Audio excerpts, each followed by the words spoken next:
Μεγάλη φασαρία και αναστάτωση επικρατεί σήμερα από το πρωί στον Κάβο. Οι ηλεκτρικές συσκευές και οι εξαδέρφες τους, οι ηλεκτρονικές συσκευές, είναι πολύ αναστατωμένες. Η σμουθιέρα κάνει πολύ φασαρία και οι υπόλοιπες συσκευές αντιδρούν. Αμάν και με αυτή τη σμουθιέρα, γιατί κάνεις αυτόν τον περίεργο θόρυβο? Ως πότε θα συνεχίσει αυτό το πανδαιμόνιο? Σμουθιέρα, πάψε, μην ανάψω κι εγώ και τότε θα δεις τι φασαρία μπορώ να κάνω. Με έχετε ξυπνήσει στο καλύτερο σημείο του ονείρου μας. Σταματήστε να μαλώνετε, μου πήρατε τα αυτιά. Σε λίγη ώρα θα αποχωριστείτε ο ένας τον άλλον. Τι εννοείς, ήρθε το τέλος της ζωής μας? Όχι φυσικά, δεν θα είναι το τέλος της ζωής σας, αλλά μια νέα αρχή. Δεν καταλαβαίνω τι εννοείς. Δηλαδή θα ξαναβρω το φως μου. Ζήτω!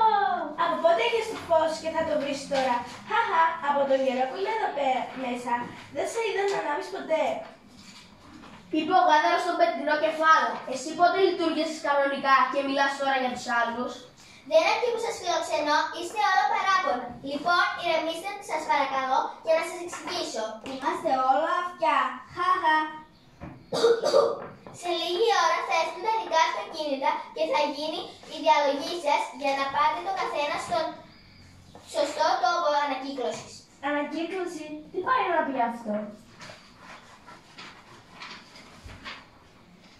Κάτσε, τώρα που το λες, κάτι θα διαβάσει στην οθόνη μου, τότε που είχα Wi-Fi.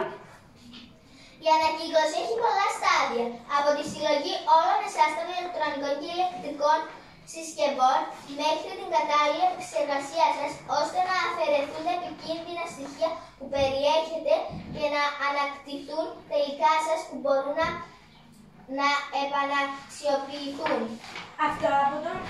Αυτό ήταν όλο? Ή μήπως από το μυαλό σου τα έχει βγάλει όλα αυτά? Αλήθεια είναι! Και σε τι βοηθάει αυτό? Ξέρω! Θέλω να την σωστή με αν δεν το ξέρω αυτό. Ακούστε, αν δεν γίνει σωστή διαχείριση όλων εμάς των συσκευών, τότε οι επικίνδυνες ουσίες που περιέχουμε θα ελευθερωθούν στο περιβάλλον και στη συνέχεια στον άνθρωπο. Έτσι κερδίζετε κι εσείς και οι άνθρωποι μια καινούργια ζωή.